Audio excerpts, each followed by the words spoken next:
Bismillahirrahmanirrahim. Assalamualaikum warahmatullahi wabarakatuh.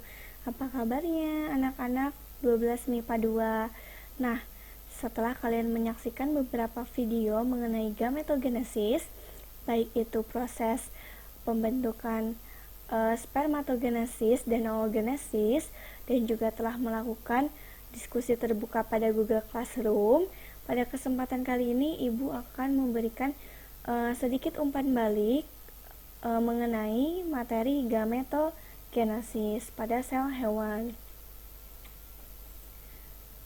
Jika melihat pengertiannya, gametogenesis itu ialah suatu proses di mana sel-sel germinal atau sel yang akan berkembang menjadi sel gamet atau bisa juga disebut sel kelamin mengalami perubahan kromosom dan morfologis dalam persiapan untuk pembuahan.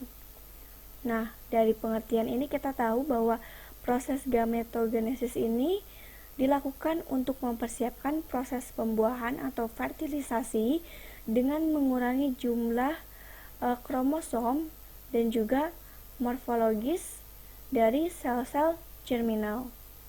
Nah, selama proses ini, melalui tahapan meiosis terjadi pengurangan kromosom yang semula 46 kromosom atau 2N direduksi menjadi 23 kromosom atau bersifat haploid. Sebelum kita lanjut lebih mendalam, alangkah baiknya kita flashback dulu materi sebelum-sebelumnya pada materi substansi genetika, yaitu kromosom merupakan tempat gen yang membawa sifat keturunan. Nah, pada manusia kromosom itu berjumlah 46 atau bersifat diploid.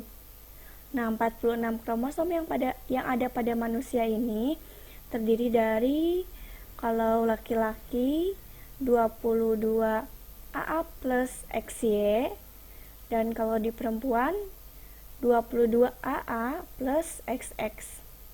Namun, pada peristiwa gametogenesis terjadi pengurangan kromosom menjadi setengah dari kromosom induknya melalui tahapan meiosis. Sehingga hasil yang terbentuk dari proses gametogenesis ini terbentuk kromosom haploid dengan jumlah 23 kromosom. Jika tadi disinggung bahwa proses gametogenesis itu terjadi untuk mempersiapkan proses pembuahan atau fertilisasi, maka spermatozoa yang dihasilkan dari proses gametogenesis ini akan menghasilkan 23 kromosom. Begitu pula sel telur akan menghasilkan 23 kromosom. Nah, jika terjadi perkawinan, bertemunya sel spermatozoa dengan sel telur, maka akan mengalami sebuah persilangan dan menghasilkan sel autosom berjumlah 44A dan sel gonosom XY. Jika disatukan menjadi 44A plus XY atau 22AA plus XY yang totalnya semuanya 46 kromosom. Jadi kita tahu dari sini bahwa pengurangan atau reduksi jumlah kromosom ini difungsikan agar setelah fertilisasi tidak terjadi kelebihan atau kekurangan kromosom, agar kromosom yang dihasilkan bersifat normal dengan jumlah 46 kromosom. Nah, gametogenesis ini seperti yang sudah dibahas sebelum-sebelumnya ialah proses pembentukan gamet atau sel kelamin. Tentunya sel kelamin itu terbagi menjadi dua, jantan dan betina. Jika gametogenesis ini terjadi pada sel kelamin jantan, maka prosesnya disebut spermatogenesis. Sementara jika pembuatan sel kelamin ini terjadi pada betina, maka proses gametogenesisnya disebut oogenesis. Berikut Ibu tampilkan tabel proses spermatogenesis dan oogenesis. Kita bahas dari pengertiannya. Kalau dilihat dari pengertiannya, spermatogenesis itu ialah suatu proses pembentukan sel-sel spermatozoa, sementara oogenesis adalah proses pembentukan sel ovum. Tempat pembentukannya, spermatogenesis ini terjadi pada sel kelamin jantan atau disebut gonad, tepatnya di testis, bagian tubulus seminiferus. Sementara oogenesis tempat pembentukannya terjadi di dalam ovari. Kita lanjut ke proses spermatogenesis dan oogenesis. Nah, proses spermatogenesis dan oogenesis ini pada prinsipnya mengalami proses yang sama. Dari mulai sel germinal awal akan mengalami tahapan mitosis, kemudian meiosis 1, meiosis 2, pematangan atau diferensiasi dan menghasilkan hasil sel anak. Nah, hanya yang membedakan adalah penyebutan namanya. Kalau misalnya pada spermatogenesis, sel germinal awalnya disebut spermatogonium dan sifatnya masih 2N. Kemudian membelah melalui proses mitosis membentuk spermatosis primer yang sifatnya itu masih 2N. Kemudian membelah lagi melalui proses meiosis 1 menghasilkan spermatosis sekunder yang sifatnya 2N. Dan kemudian dari spermatosis sekunder ini akan mengalami pembelahan meiosis untuk kedua kalinya, menghasilkan spermatid yang sifatnya sudah haploid atau N. Nah, spermatid yang dihasilkan ini akan mengalami proses pematangan atau diferensiasi menjadi spermatozoa. Yang semula spermatid itu tidak mampu berenang atau imotil, pada proses pematangan ini terjadi diferensiasi yang akhirnya spermatozoa ini dapat bergerak atau motil. Nah, hasil yang dihasilkan pada proses spermatogenesis ini yaitu 4 buah spermatozoa. Sementara pada oogenesis, sel germinal awalnya disebut oogonium yang sifatnya 2N. Sama ya. Ini oogonium, ini spermatogonium. Ini 2N, ini pula 2N. Nah, kemudian dari sel germinal awal ini akan membentuk oosit primer dengan proses mitosis.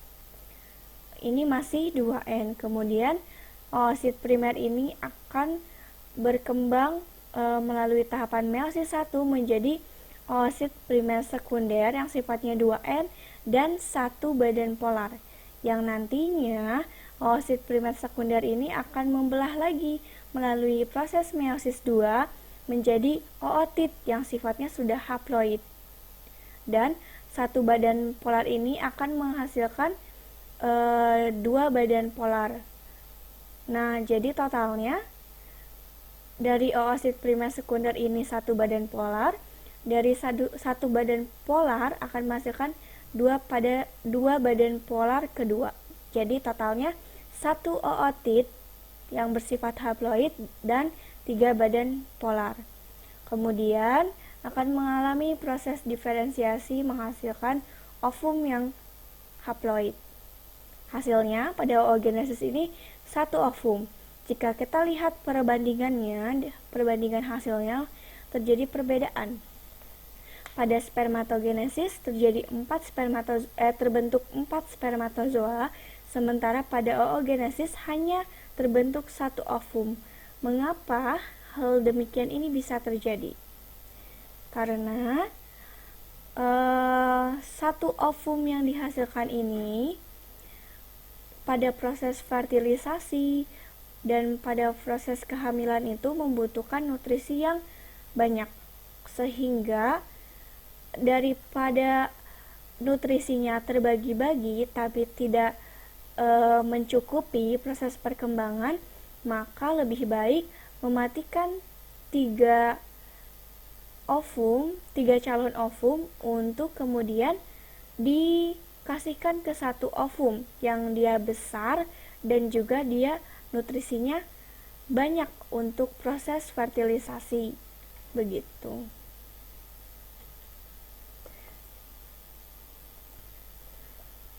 Nah, untuk lebih memahaminya, maka kita lihat gambar yang Ibu tampilkan.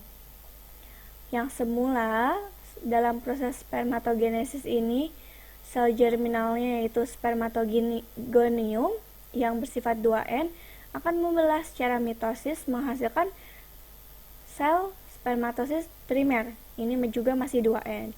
Kemudian membelah secara meiosis 1 menghasilkan spermatosit sekunder yang bersifat 2N.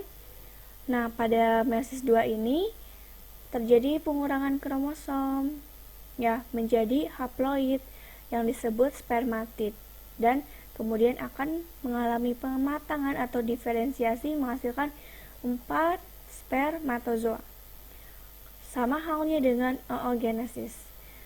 Oogonium yang bersifat diploid akan mengalami mitosis menjadi oosit primer yang masih juga diploid, kemudian akan mengalami pembelahan meiosis 1 menjadi oosit sekunder dan badan polar pertama.